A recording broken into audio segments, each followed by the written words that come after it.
أعوذ بالله من الشيطان الرجيم بسم الله الرحمن الرحيم الحمد لله الذي لا يبلغ مدحته القائلون ولا يحصي نعماءه العادون ولا يؤدي حقه المجتحدون الذي لا يدركه بعد الحمم ولا يناله غوص الفطن ثم الصلاة والسلام على أشرف الأنبياء والمرسلين حبيب قلوبنا وطبيب نفوسنا والشفيع ذنوبنا سيدنا ومولانا أبي القاسم محمد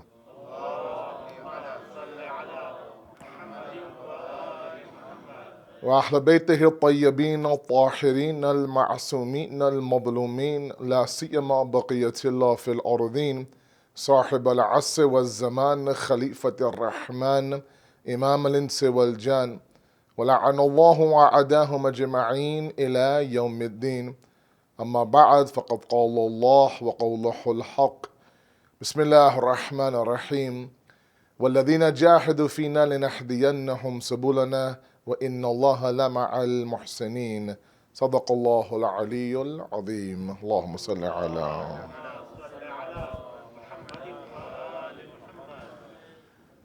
Last night's discussion on the arrival of the month of Muharram was a standalone discussion. And tonight, inshallah, we'll begin our content and our topic for this Ashra. As was announced, the topic that inshallah I will be covering in this Ashra will be the cultivation of an Islamic identity in a postmodern era. It's a fancy title to talk about identity, essentially. Before I get into a little bit of the muqaddamat and the preliminary discussions tonight, I do want to speak a little bit about the importance of these days and delivering the right message.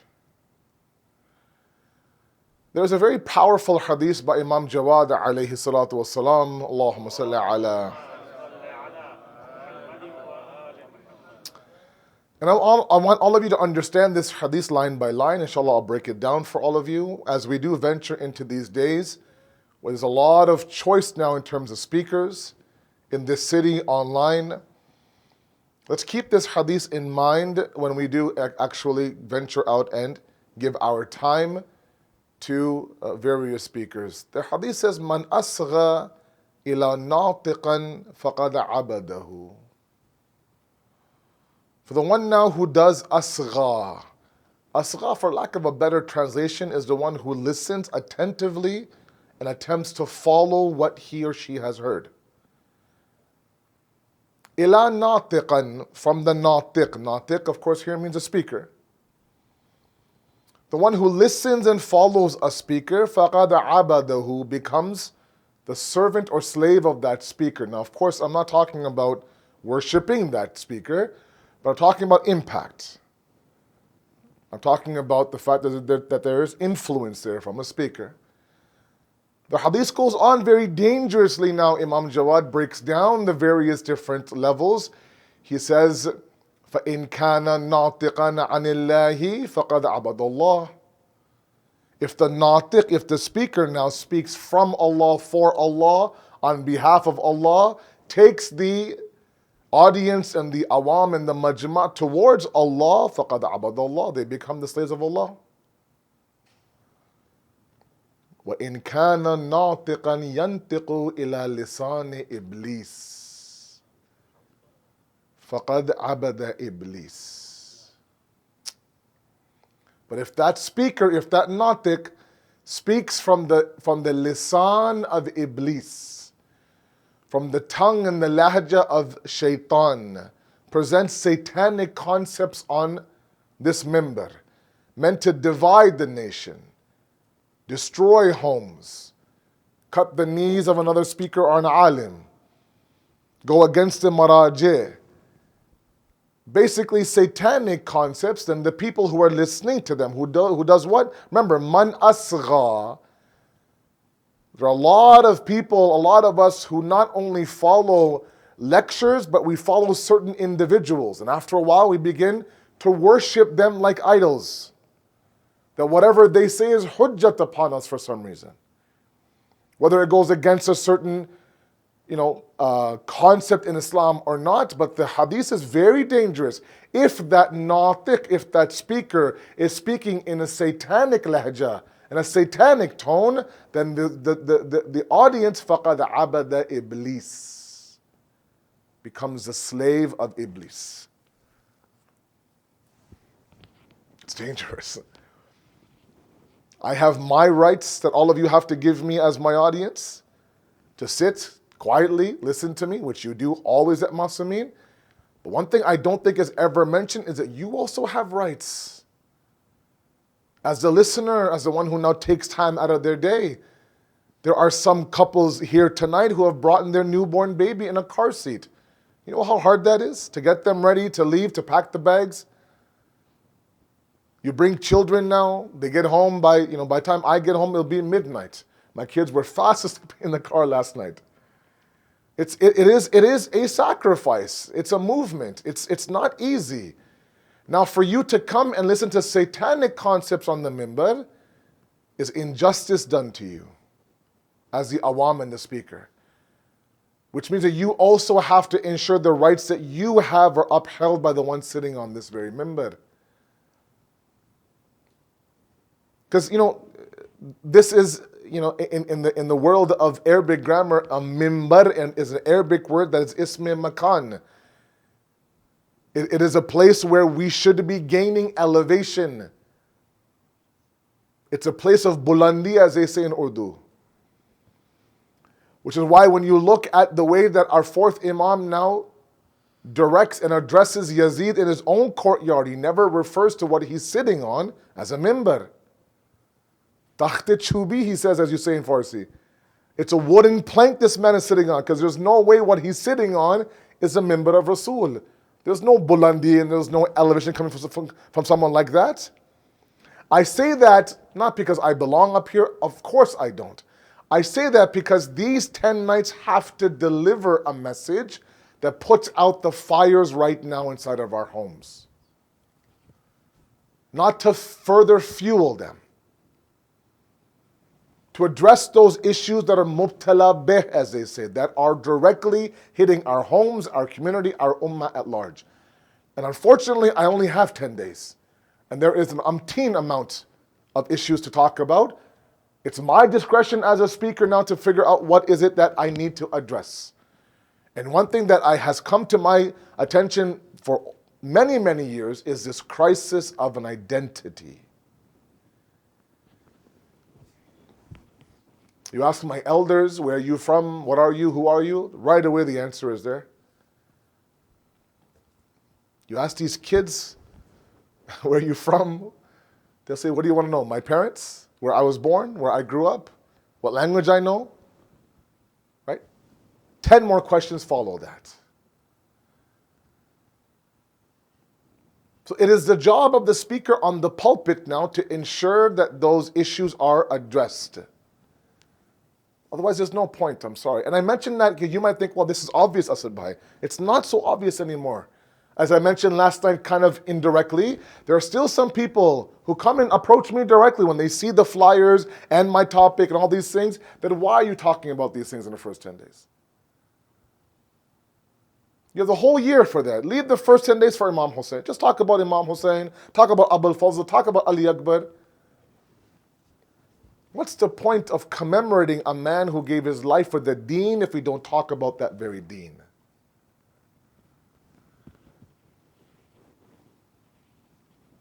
And so this is a massive topic, and one that I think that we have to identify. Islam has its own identity. And the problem is that our youth are not sold on that identity. And so they are looking now to be accepted and attach themselves to something where now they feel like they belong. Remember, inside the psyche of the human being, inside the innate nature of the human being is a sense of belongingness. They need to belong to something. This tribalism that we've seen from the Prophet's time even today is very innate. Right? The example I used to always give, I still give that example, is in my first 6, 7 months in Qom, they teach you the language. They take you to a school of linguistics, and they teach you Farsi. And you're in that school now of 300 plus people, and they're all non-Iranians of 90 plus countries. I remember my classes would be 50 minutes in length, and there would be a 10-minute break. And during that 10-minute break, we go down and grab a cup of chai. There's a little canteen and shop there. It's incredible to see as the students will come down in the basement where there's a shop there, they would automatically gravitate towards those people who are from their country, who spoke their language. And within seconds now, the thing that the school is trying to avoid is that you would have their groups. The Arabs would be in one corner, us English guys in one corner, us the Americans, the UK guys, right? You have the Pakistanis in one corner, and they're all speaking nothing. They're all speaking every language but Farsi. It would drive them crazy. Speak Farsi, they would scream at us. But that is innate. My father would tell me in the 70s, right? That they would be, going in the grocery shop. If they see anybody who is, relatively brown in color, they would stop and have a chit chat with them. Kahan ke hai? What's going on? What's your name? Right? It was a surprise now that you see someone like your color in the grocery shop. Now, if you see a white guy, you're shocked nowadays. But that's what it is. It is an innate gravitational pull.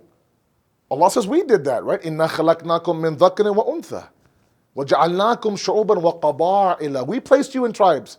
It's fitri now to belong to each other, right? It's fitri now to have this sense of belongingness. And the moment that the youth of today feel like they don't belong to a community, to a family, to an identity, they'll go out shopping for something else.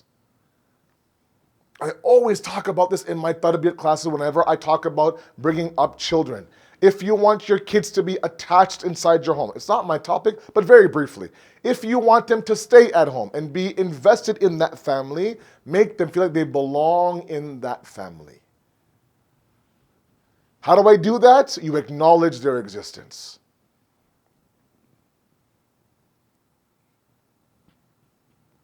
We have some parents, unfortunately, that the moment that a child begins to talk, they get cut off, they get shushed. Tum bas khamosh raho, tum chote ho, you have no idea what's going on, you're young. Meanwhile, he's a 21-year-old grown man, full beard.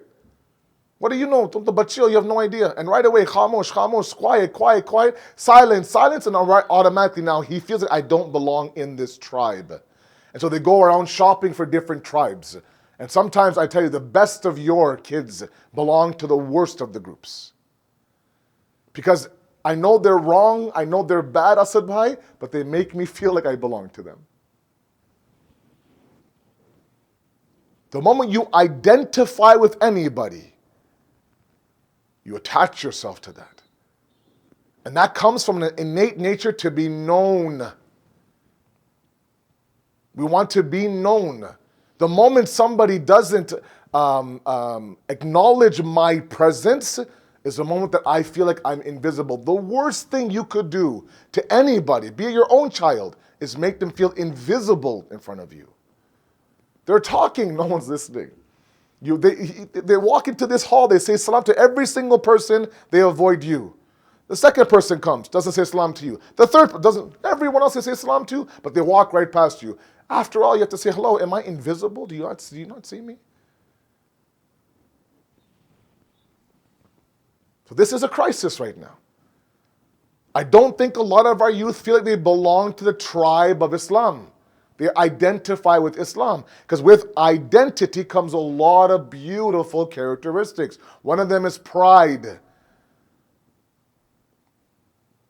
There's nothing more beautiful for me than to see a young kid, 10, 12, 13, 15, that's proud to be a Muslim. That stops and says, no, my name is Muhammad, not Muhammad. It's Ali, not Ali. You can do it. Say it with me. Oh, I tried very hard to get Asad. I got Asad, I'll take that. But Asad, I couldn't take. No, say it properly. That's all part of the pride factor. Because the flip side is that if you don't identify with the deen, then any remnant of the deen inside of you, from the physical hijab, to the beard, to the name on your business card, all will not resemble Islam. We run from that as far as possible. This is a crisis we're facing right now. And so naturally now, right, if you don't feel like you belong to the deen, you're not going to follow its tenets, you're not going to worship that God, you're just going to you go through the motions until one day and someday when you become an adult and you say, you know what, I'm denouncing my religion. I get too many phone calls that my kid told me I'm agnostic, I'm an atheist now, Maulana.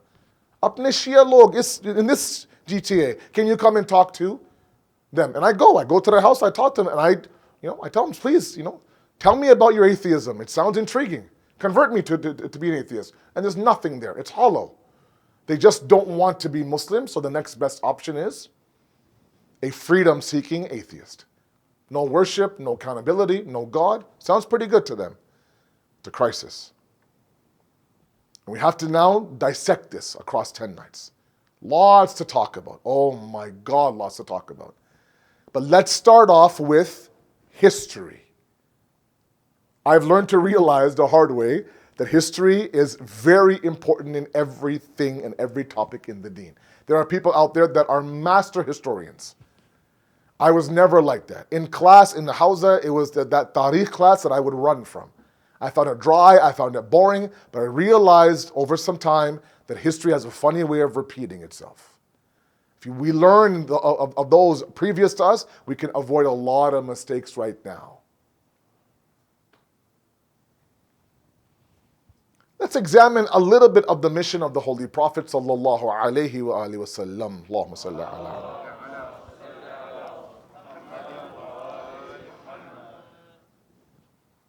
When the Holy Prophet attempted now to implement Islam in Mecca, the misconception was that he was looking to convert the entire region. Okay. The misconception still is, because I've had these talks with a lot of these youth, that there is this compulsion in religion. That they take on this Taliban, Daesh, ISIS mentality, either you're with us or we will behead you. And they take this ugly brush and they paint it with the entire deen of Islam today. And it becomes a very black and white, on and off, 1 and 0 binary deen.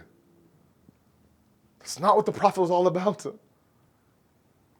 The Prophet was a part of this pre-Islamic Arabian Peninsula, Arabian civilization, Arabian environment. And he did 3 things that are very crucial for us to understand. Now let me say one thing here while I'm here. I'm bound to upset my elders in this ashra, and I don't want to do that. I love all of you. But the reality is that identity is a compound discussion, meaning what? There's multiple factors that help us identify who we are. Part of it is where we live. So the term Canadian Muslim that drives some of our elders a little bit mad, it's not a blasphemous term.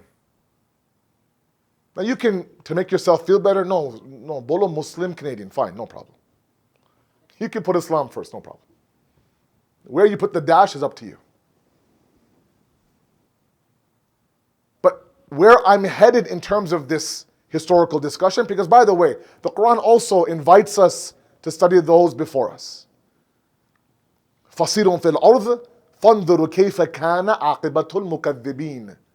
Travel the earth. Do sayr of the land, as you say in Urdu. Do sayr, travel the land. فَانْظُرُوا, look. Meaning ponder. What is the aqibat? What is the ultimate destiny of those who have denied Allah? Study their lives. Where did they go wrong? What happened? Where was the misguidance? How could it be? If you study Fir'aun himself, it is an intriguing study. This was a man who didn't deny God.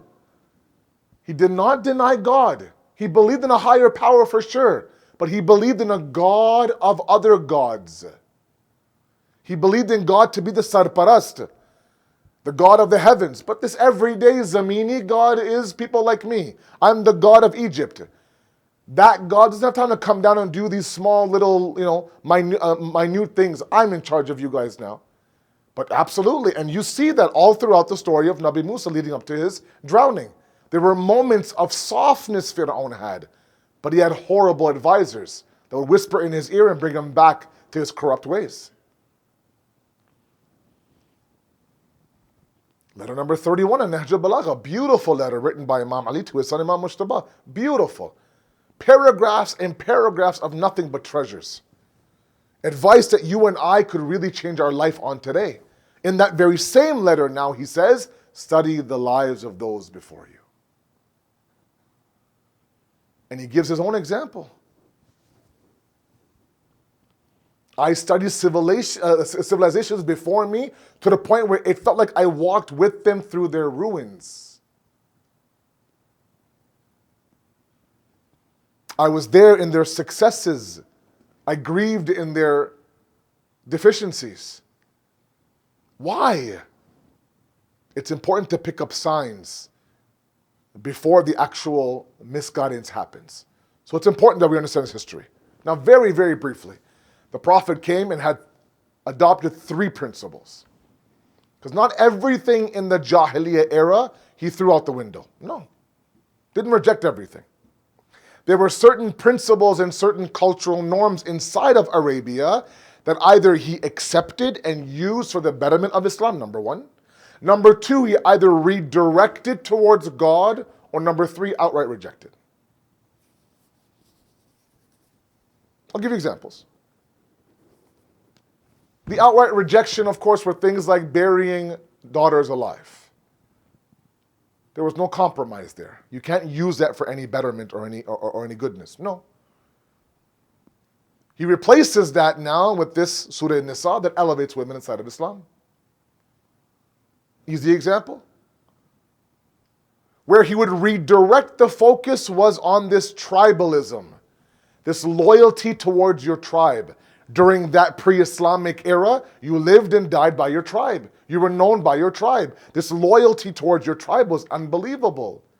If one person of that tribe was disrespected or killed, the entire tribe would go and avenge that.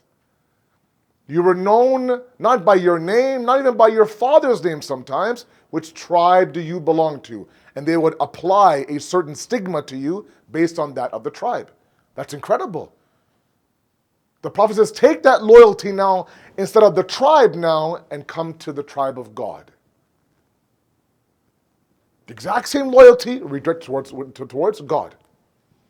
And the final one that he actually used for the benefit, one example is, the Arabs back then, even today, have an immensely strong memory. Their hafizah was very qawi and very strong back then. And he used that for the Quran. A wahi would come down, the Prophet would summon 2 different groups of 10 people each.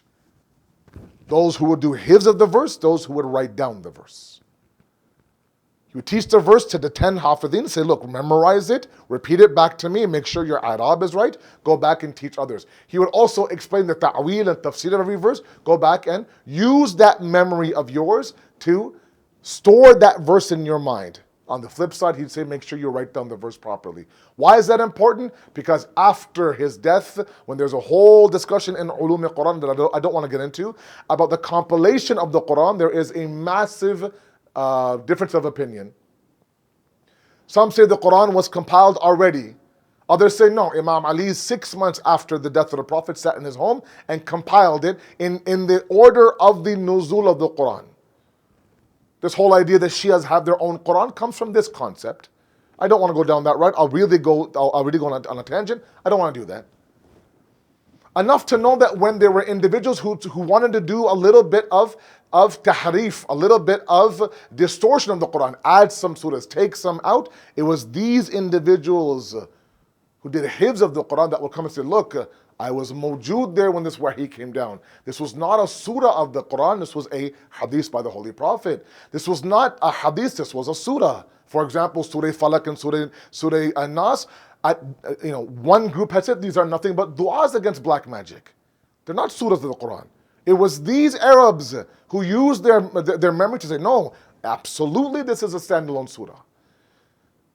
So the pride by which we say that our Quran was never ever distorted, not one fi, not one an was removed or added, part of it comes from the idea that the Prophet used this memory of theirs for the betterment of Islam. My point is, this wasn't an arrival of Islam, let's wipe the slate clean. Everyone who believes in everything, that's wrong, this is wrong, let's start fresh. No. He did his best to integrate into an existing community and present an option and present another avenue, another sabil, another path of which you can attain success in. I say that because sometimes I think we believe our job in the West is to convert the entire street we live on. No, it's not. The tolerance of which Islam preaches is incredible. And that's where I think a lot of my youth don't understand this idea of identity. Identity is not simply to reject everything around you. Not everything in the West is to be thrown out or cursed. There's a lot of beauty in this part of the world that can really help Islam grow. So we have to apply the exact same principles here. There are principles where we live, doesn't matter where you live, in the East or the West, that either we reject, or we redirect, or we use. It's all part of identity building. I'll give you a few examples. Sallu ala Muhammad wa ali Muhammad.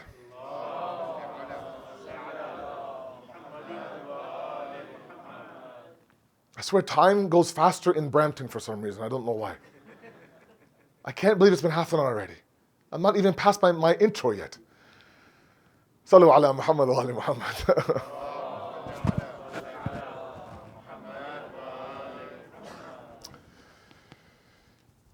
A few examples. Number one was his migration to Medina. There were existing Jewish tribes there. The Prophet never came in and said, you are to convert to Islam or lose your life. Absolutely not. The beautiful system of the jizya in Islam is a beautiful discussion. One day, someday we'll have it. The tolerance by which this system now presents itself to other faiths is a lesson for you and I. Please, I ask my youth out there, and so many of you right now are in front of me, and when I pull in to the driveway, I see these guys in the back with their yellow jackets. My salams to you. It's incredible to see this young blood now serving this community. Incredible. But I also know this, that when it comes to Islam, there is some trauma. I have some young guys telling me when they find their voice and they find their himmat and they find their boldness, they tell me, look, I'll be very honest, Syed, when it comes to Islam, anything to do with Islam, namaz, fasting, the masjid, mosque, Muharram, whatever you name it, I have this pit in my stomach. I have anxiety. You talk about the grave and death, forget it, I'm out. I'll leave the actual hall. Talk about hijab, I'll put my fingers in my ears, true story, until you're done talking about hijab. Where is that coming from? And yeah, they'll tell me. I had, let's say, for example, a horrible experience growing up when it comes to religion. I had a horrible dinyat Sunday school teacher who just got mad at me because I couldn't figure out which namazes were wajib and which were not. I asked a scholar one day years ago a question and I got him on a bad day. He was a cranky scholar. And he snapped at me. I thought, forget it. I'll never ask a scholar another question again.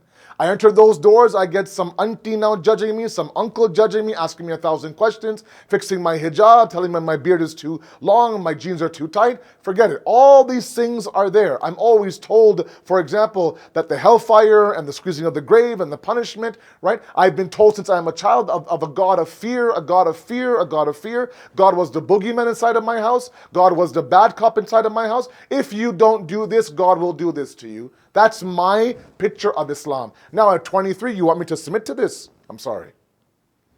All legitimate, by the way. Some people might think, oh, boo-hoo, you're coddling today's youth. I'm not. I think those are legitimate discussions. But my question to you is, you're not 9 years old anymore. This is not grade 4 dinyat. You're 23 years old. If you want to erase all that, you can. How? Seek. Seek out the religion. A statement I mentioned at Al-Mahdi about a couple hours ago, seekers will seek. And the deen is a deen to be sought after.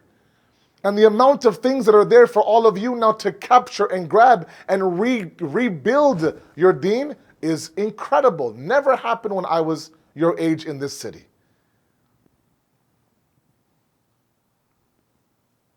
My father would tell me that, we had so many questions about the deen, there was no avenue to ask. If I asked one or two questions to an alim, they would summon my father. Isko tamiz sikhao yaar. How dare he ask me a question? Baba, he's curious. Now, anywhere, everywhere. Picking out food at Costco, I get stopped. True story. I love it, by the way. I was looking at some cantaloupe, and I had a tap on my shoulder, and they asked me, "Are you Asad Jafri?" Yes, I am. This is what I love. This. I have a small question. I said, okay. I have or halka sawal, as they say, halka. It's all, and these are discussions about free will and predestination and things that require an ashra of majalis.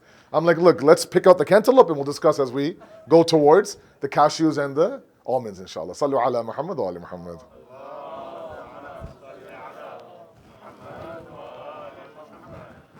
So it's important that we understand that if you are now somebody in this hall right now, online, out in the women's hall that has this trauma, I get it. I'm not downplaying that at all. But fix it now. Some ulama out there right now are doing incredible work with incredible organizations, putting together packages of durus and animations and podcasts. I mean, incredible work that I benefit from. Now there's no reason that you can't remove that pit out of your stomach.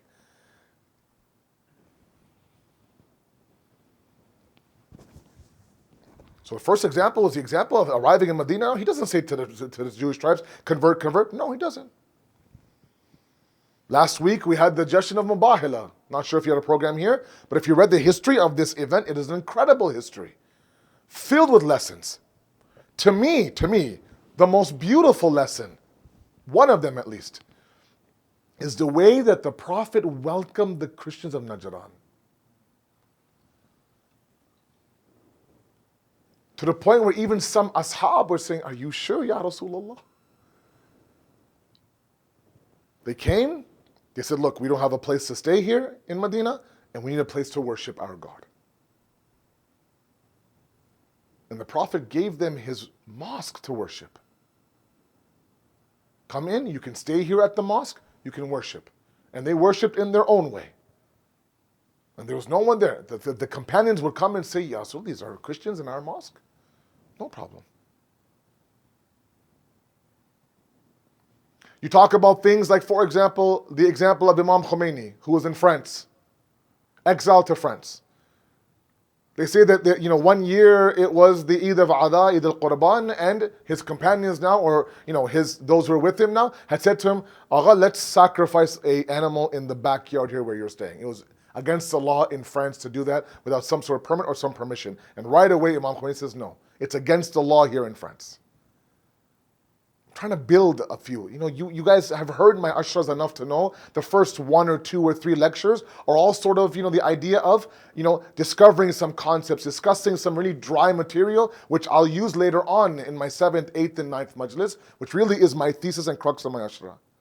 So bear with me in these next few nights. It's important that we lay out this foundation so I can build on that foundation. Imam Khomeini says no. There is a whole respect of the law of the land that the fiqh has. If that wasn't enough, we talk about the idea that the Prophet not only gave his mosque for worship, but he gave them to stay there as well. One thing that I think gets lost in the event of Mubahila, and I'll move on from Mubahila, is that the aftermath of Mubahila, that treaty that they signed was an incredible treaty. A beautiful, that simply isn't discussed enough. That was broken later on, post-Prophet of Allah, by the second Khalifa. It was broken by him. But the Prophet had said, look, these are people who will live, they'll pay the tax, and we are in charge of their security.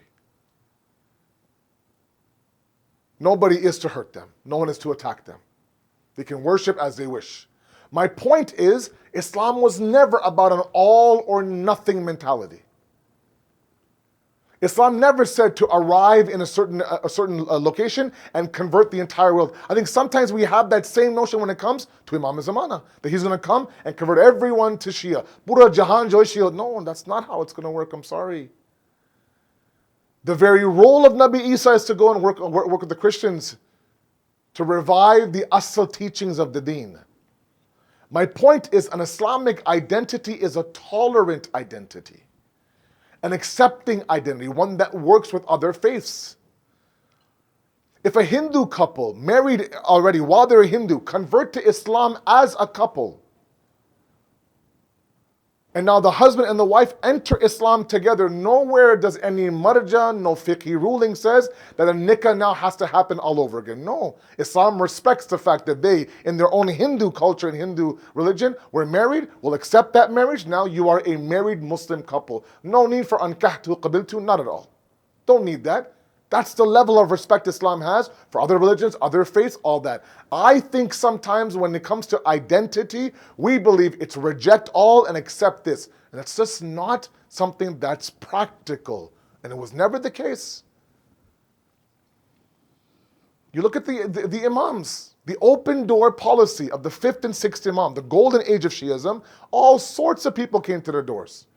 Atheists, Shias, Sunnis, Jews, Christians, agnostic, everybody. Name me once where the Imam slammed the door in anyone's face. Didn't happen.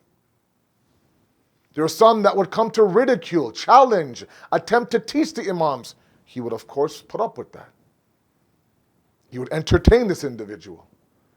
People claiming to be God would entertain this idea. Islam is a very tolerant religion. Unfortunately, it's been hijacked. In a post-9/11 world, it has been. In the process now, a 16, 17, 18-year-old has gone lost. Because they don't want to be the ambassador of the religion. They don't want to be the one who defends this group and that group in their schools, and online, at their workplace. So it's better that they kind of ease away from that. That's why this whole discussion of assimilation and integration and all this, Islam was never about the idea of being somebody who rejects everything else and simply holds on to their culture. On the flip side, also Islam says, now hold on, don't assimilate to the point where we have no idea whether you are Muslim or not. That also is an extreme. And we've seen that many times in this West. So the opening discussion on this topic of identity is understand, why did Islam come? How was it established? It was never meant to be an all or nothing system, which means that you can live in an un-Islamic society and still hold on to an Islamic identity. If there are values and cultural norms in this part of the world that is going to promote and further progress your deen, then absolutely hold on to them and use them. You go to the hospitals nowadays, you see the amount of humanity there is there in saving one life. I gave the example before. Thousands of dollars are being spent to save one life. And when that life is saved, there's a celebration like all of humanity has been saved. And I'm sorry, sometimes you don't see that in the East, in these Muslim countries.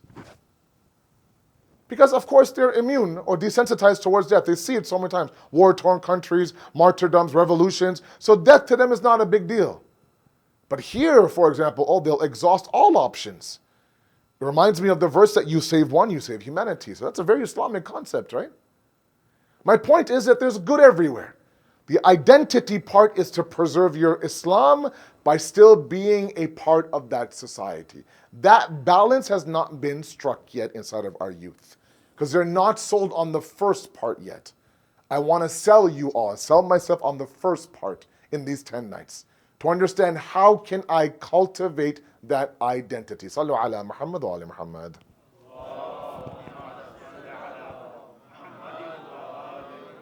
And as we move forward now, we'll build on these discussions. We'll talk about the idea that the identity is a mind, body, and soul discussion. That's a crucial one. We'll talk about the barriers. Why is it that today's youth are not proud to be Muslims? Now, I'm not saying everybody, a general statement, but it seems as if there is this lack of pride. To my elders, that they had this pride. I'm the first one to sit there and look at myself. I don't know why. Even when I remember there's one story I have, and I'll move towards Masayib, inshallah. I'm not sure if I told the story here or not. I don't think I have. When I was, working in my pre-Hawza days, I just started at a company. I think it was like a few months now. And it was just before the month of Ramadan. So I worked now in this company in the month of Ramadan. Now I went through, and then of course the day of Eid was announced, and I arrived at work on the day of Eid. I was just kind of, I was scared, I was nervous, I didn't know if I should approach my boss, I didn't know how to say it. It's my Eid, what is Eid, do I call it Christmas, what do I do? So I just kind of, just say, like a normal day. So I walked into my work at 9 a.m. on the day of Eid. It was killing me. Because one thing I used to love growing up was going to the masjid. We're all dressed up, me and my two brothers and my father, our musalla in our hands, and we would go, and it would be a beautiful, beautiful, in the old 7340 Bayview Avenue. I loved the namaz there. In that echoing dome, I used to love that moment. And that day I couldn't do it. And so I worked, 9, 10, 2 hours in. My team leader, I'll never forget this man, his name was John, 6'6". There's only a few guys that I look up to like this in my life. He was one of them. He was a good man. He looked at me very, very, very frank. He says, "What are you doing here?" I said, "I'm scheduled to work today. I mean, it's a Tuesday or Wednesday." He goes, "Isn't today your Eid?" Eid. I said, "Yes, it is." He goes, "Why are you here? Can you go home, please? And why didn't you ask for the day off?" And right away, I felt like, why didn't I ask for the day off? And he asked me, he goes, do you think we would have said no to you? It's your right now. This is a big day for you. I mean, he actually had more pride in my belief than I did. He goes, "Go home, be with your family, come back tomorrow. This stuff can wait. Don't worry about it. We'll cover your shift, blah, blah, blah." It was I'm talking about 20 years ago. It was an eye-opening experience for me. And I feel like a lot of us have that similar situation. There's a little bit of this asasi kamtari, as I call it in Urdu. There's a little bit of inferiority complex that we have to kind of fight over. To please a person that, I'm sorry, will never be pleased with us. Will always be the other to them. We can shave our beard, take off our hijab, change our names, put it in brackets on our business card, all we want, but we're still going to have this shade on our skin. And that day was a big day for me. I realized that. And so in this Ashra, I want to break that inside of me, inside of all of you. Because really that's what Imam Hussein ultimately left the comforts of Medina for. Uphold these principles. As I mentioned now, the Hindu woman last night, the biggest difference between her and us is the fact that she'll cry, she'll grieve, she'll accept the fact that zulm happened, but that's the extent of it. Where you and I now continue is, we become the embodiment of that message of Imam Hussein. A reflection of it, a symbol of it, a reminder for others of it. Very crucial. And if we look at some moments in history, we understand that this was a very difficult sacrifice. The night of the 2nd of Muharram is upon us, and this is the night that Imam Hussein arrives in Karbala.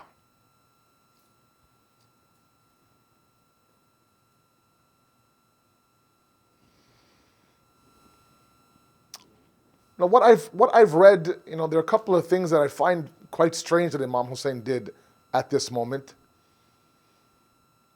That later on, of course, it makes sense to me, but initially it didn't make sense to me. And that was that, first of all, when they arrived in Karbala,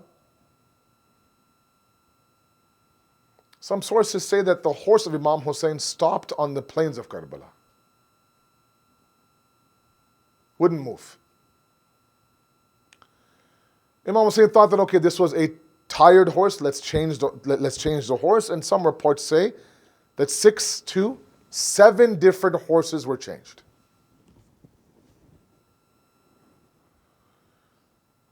but none of them moved from the spot.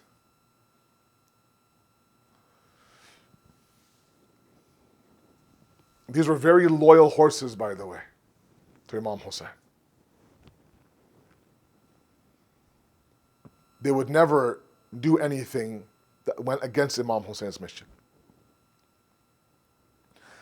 I say that because the only other time that we have, that as far as I know, where the horse refused to move was on the day of Ashura. Imam Hussein now has said his khudafis, has done his al-wida with the women, which itself was very difficult. Is mounted on the horse by Zainab, about to now enter the Maidan of Karbala, but his horse would not move.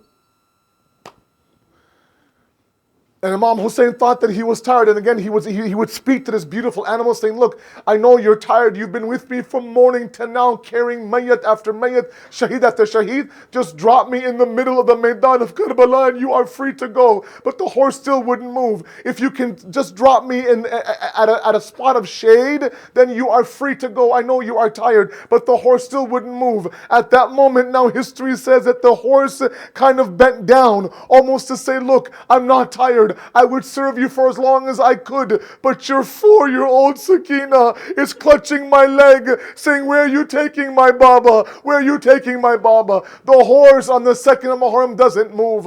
Imam Hussein gets off the horse now, summons the Bani Asad tribe who owns that land, asking them one by one, what is the name of this land? What's the name of this land? And he hears all sorts of names. He hears Nainawa, Shatul Farat, but my Mullah was looking for a very specific name. He was looking for a very specific name. He kept asking. There was a buzurg from the back who would come forward and say, Mawla, our Ajdad used to call this plain, this land, Karbala, a place of calamity and suffering. When Imam Hussein heard Karbala, Abbas, pitch up the tents. Abbas, this is where my Ali Akbar will give his life. This is where my Qasim's body will be trampled. This is where my Abbas's arms will be separated. That's the moment where Bibi Zainab begins to cry here in Karbala. And this is where Imam Hussein does something very ajib to me. He calls the men of the Bani Asad tribe, tells them, look, there's going to be a battle here. Make sure that when the battle is over, that you men bury us men. You men bury us men. And then he went so far to put up a partition, talk to the women. If your men are not able to bury us, all of you women now, dig one massive grave and just place our bodies in that grave. Imam Hussein went one step further. He grabbed the small ma'asum children of the Bani Asad tribe. He put them in his lap. He hugged them. He kissed them. Are you Muslim? Yes, we are. Do you recite the kalama? Yes, we do. That Muhammad Rasulullah is my grandfather. I am Hussein, the son of Fatima. There's going to be a battle here. If your fathers and your mothers are not able to bury us, then you with your small masoom hands pick up the khak of Karbala, drop it on our bodies. Why, Mawla, so much intizam for burial? Why, Mawla, when someone is buried in our community, there's no need for the loved ones to call anyone and say, look, make sure you bury my father, bury my mother, bury my spouse, bury my child. It's given. The news of death is given, and the team now begins their process. The ghusl is ready. The grave is dug. The qabristan is called. The alim is ready for talqeen. Everything now is ready. The last thing we want to do is deprive this mayyat of its given right to be buried properly. But my Muslim Imam knew that for 3 days he'll lay on that hot sand of Karbala, not even a coffin on his body. He knew that that moment would come where Imam Sajjad was about to leave towards Kufa, sitting there in front of his father, looking up to Bibi Zainab, his face changing. Hey, Puppy Amma, just tell me one thing. Have you ever heard of a son leaving his father unburied on the plains of Karbala like I'm leaving my Muslim father? معتمر حسين يا حسين يا حسين يا حسين يا